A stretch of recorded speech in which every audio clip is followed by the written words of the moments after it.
Let me ask you on the camera about how you felt you coped emotionally with the breast cancer diagnosis. So it seems to me you went through a really hard time, and you were brave about going out, without the scarf. Yeah. But you still felt you were being held back a little bit, I think, by your diagnosis, and you still were struggling at some point. Yeah, I did struggle. I still struggle now if anything comes up or any appointments come up. But I was just struggling. Everything was going to be it was going to be last Christmas, the last time I went away.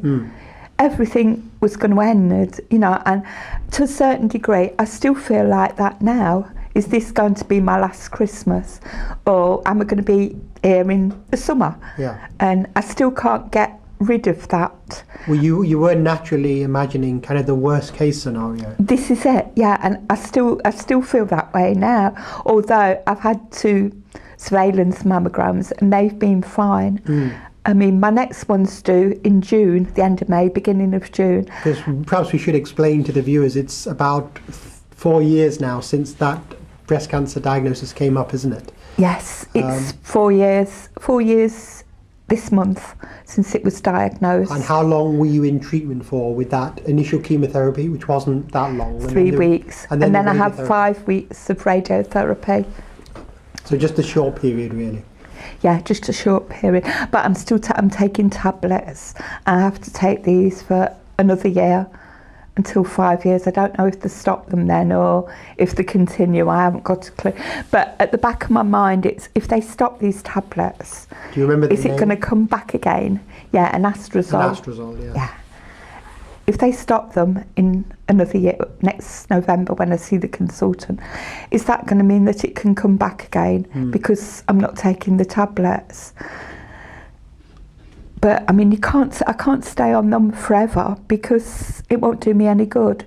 But I dread the time when they take me off them, because at the minute they're stopping me from making estrogen, which is what helped cause the cancer in the first place. So, if they're stopped and I get cancer in the other breast, or I get cancer in the same breast, I mean, they'll just do a mastectomy if it's the same one, and then they can't give me any radiotherapy because I've already had it.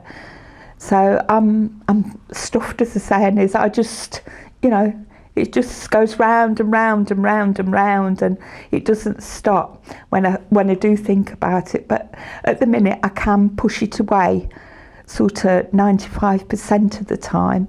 It's just when things are bad. I mean, we lost my brother-in-law last year through lung cancer. That brought everything back. The whole lot flooded back. I'm going to be next. Mine's the next funeral.